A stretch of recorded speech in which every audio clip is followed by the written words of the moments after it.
A gente sempre vê na mídia que é importante você tomar vacina contra a gripe.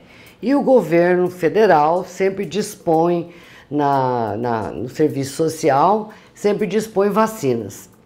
Agora, a gente quer saber se essas vacinas elas têm validade para o período de um ano, principalmente a da gripe. Vacinas para dengue tem? Não sei. Outros tipos de vacinas. E eu vou bater um papo com o cardiologista Dr. Luiz Carlos Miguita, que é a pessoa mais bem informada que eu conheço, que poderá nos dar todas essas coordenadas e essas orientações. Dr. Miguita, vacina para gripe. A vacina da gripe é muito importante. É, né? E ela deve ser dada a partir do mês de abril, maio, não é? Para você ter a prevenção quando o pico dessa doença, que é no inverno, chega, você já está imunizado. Não só para idoso. Eu quis justamente falar sobre vacinas na cardiologia. Porque os cardiopatas crônicos, os pneumopatas, aqueles que têm doença pulmonar, os idosos, aquelas pessoas extremamente obesas, são imunodeprimidas, têm baixa resistência. Então, ao pegar uma gripe A, facilmente essas pessoas terão complicações, principalmente complicações respiratórias, podendo levar ao óbito. Então, quando se fala em vacina, e eu quis falar no seu programa de grande alcance social, é que você que está em casa nos assistindo, idoso, que tem uma doença cardíaca, que seja diabético, que tenha hipertensão, que tenha outras doenças crônicas e que é obeso, vá fazer a sua vacina. Você poderá não ter as complicações terríveis da gripe A. Então vacine. E a vacina de graça. A vacina é uma dose só.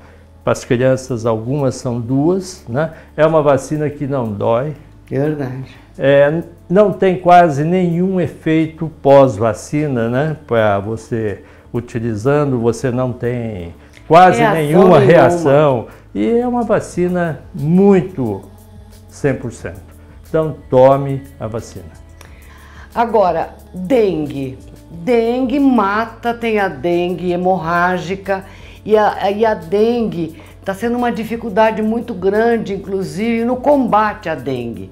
Bom, primeiro que não tem tratamento da doença. Isso que eu te perguntar. Não tem vacina ainda, né? E o principal tratamento é o preventivo.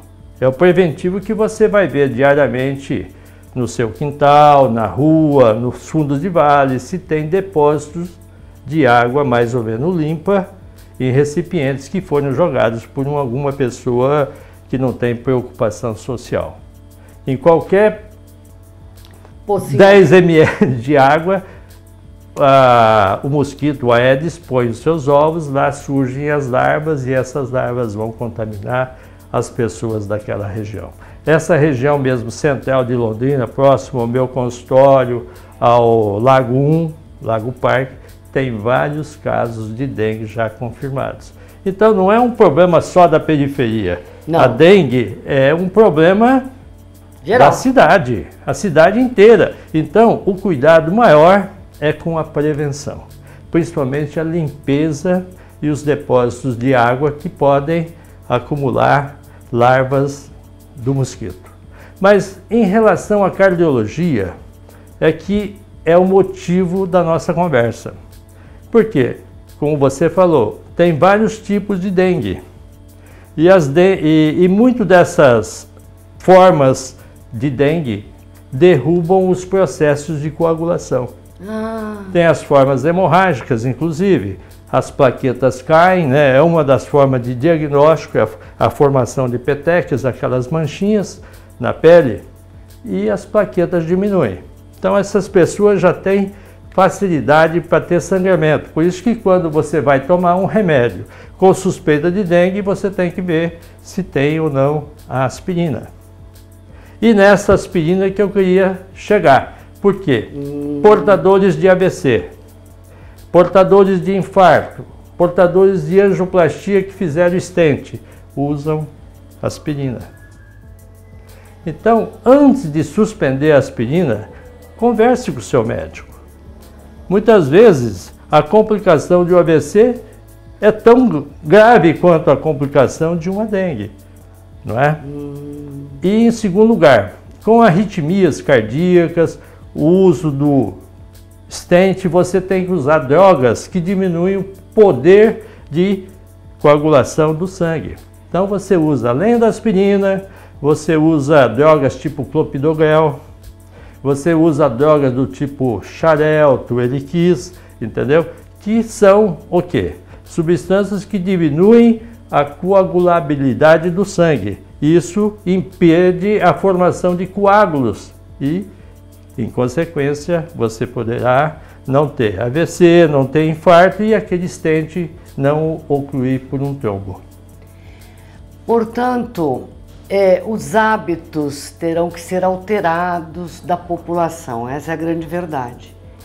Os hábitos não só de não deixar a água empoçada, mas também os hábitos de higiene. Então, mas veja bem, o próprio paciente, a família do paciente tem que ser fiscal disso.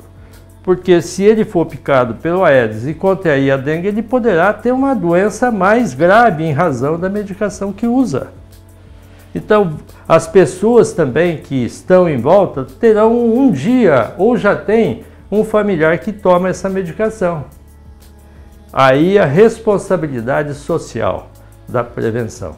Então, vamos fazer o que a medicina manda, não é? A prevenção ainda é importante enquanto a vacina não chegar.